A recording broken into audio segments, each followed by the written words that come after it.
Salut, c'est Sarah. Ça dit quoi? À mon signal. Déchaîne les enfers.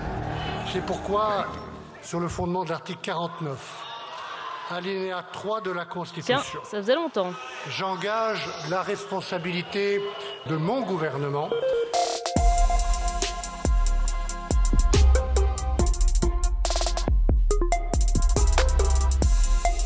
On l'attendait, le processus est désormais enclenché. Round 1.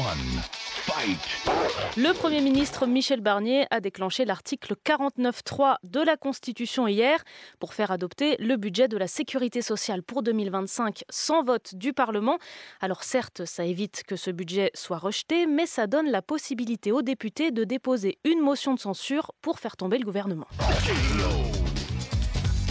Round 2.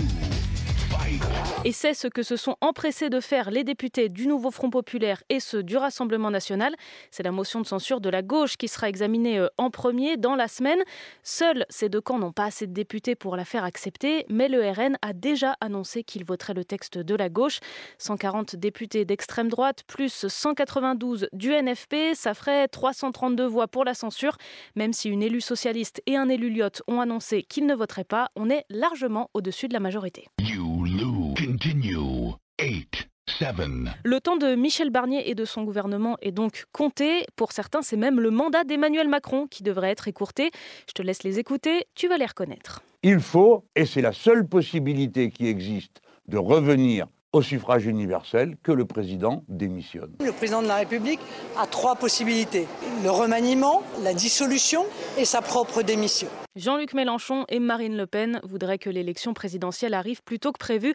Enfin bref, c'est loin d'être fini.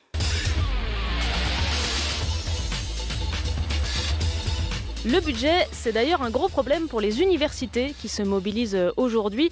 Plusieurs d'entre elles vont se retrouver en déficit à la fin de l'année ou à découvert, si tu préfères, et dénoncent une absence de réaction de l'État. Pas de cours, pas de bibliothèque, des marches funèbres organisées. L'université de Lille sera, elle, complètement fermée aujourd'hui. Direction les Côtes d'Armor ce matin, où depuis une semaine maintenant, les gendarmes sont à la recherche de Morgane, une collégienne de 13 ans. En une semaine, 110 personnes ont été auditionnées, 700 maisons visitées et un mot retrouvé froissé dans une poubelle avec écrit dessus « Papa, maman, désolé, je pars ». Le procureur de Saint-Brieuc a fait un point sur l'enquête hier. Les amis, camarades de classe de Morgane ont tous été entendus. Ces mêmes camarades sont nombreux à la décrire comme gentille, discrète, réservée, voire timide. Certains ont noté aussi chez elle une certaine tristesse. Il est apparu que Morgane a pu tenir en effet des propos inquiétants et pouvait connaître un réel mal-être. Alors pas de conclusion hâtive pour les enquêteurs, toutes les pistes restent ouvertes pour expliquer cette disparition. Selon le procureur, Morgane aurait pu être en contact avec des personnes plus âgées hors de la région via les réseaux. Ces 2 téléphones portables sont en train d'être analysés. Maman, je suis encore très punie? Ou juste un peu? Un enfant de 6 ans puni, jusque-là, rien d'étonnant, sauf quand cet enfant est un supporter de foot et qu'il est carrément interdit de stade. Mais j'ai rien fait! Cet enfant, il a été repéré par des caméras en train de jeter des gobelets vides et des boules de papier sur un terrain de foot lors du match entre Le Havre et Reims le 10 novembre dernier. Il était accompagné de son oncle qui n'a rien fait pour l'en empêcher. Les deux sont abonnés et le club du Havre AC les a exclus tous les deux jusqu'en janvier pour faire passer un message. Le règlement est le même pour les adultes et pour les enfants. Les clubs de Ligue 1 qui vont d'ailleurs faire leur entrée en Coupe de France pour les 32e de finale fin décembre. Le tirage au sort des matchs a eu lieu hier. 2 grosses affiches, Lens PSG et Saint-Étienne-Marseille. Et puis les grands classiques de la Coupe de France, l'Union Saint-Jean FC, un club de la banlieue de Toulouse qui joue en Régional 1, affrontera Monaco. Ou encore ce petit derby entre Corté, c'est en Corse, club de National 3, et l'OGC Nice. Final round. Fight. Bon, je ne sais pas si tu as reconnu la voix off de ce jeu avec laquelle je m'amuse depuis le début de l'épisode. Un jeu iconique d'une console en particulier.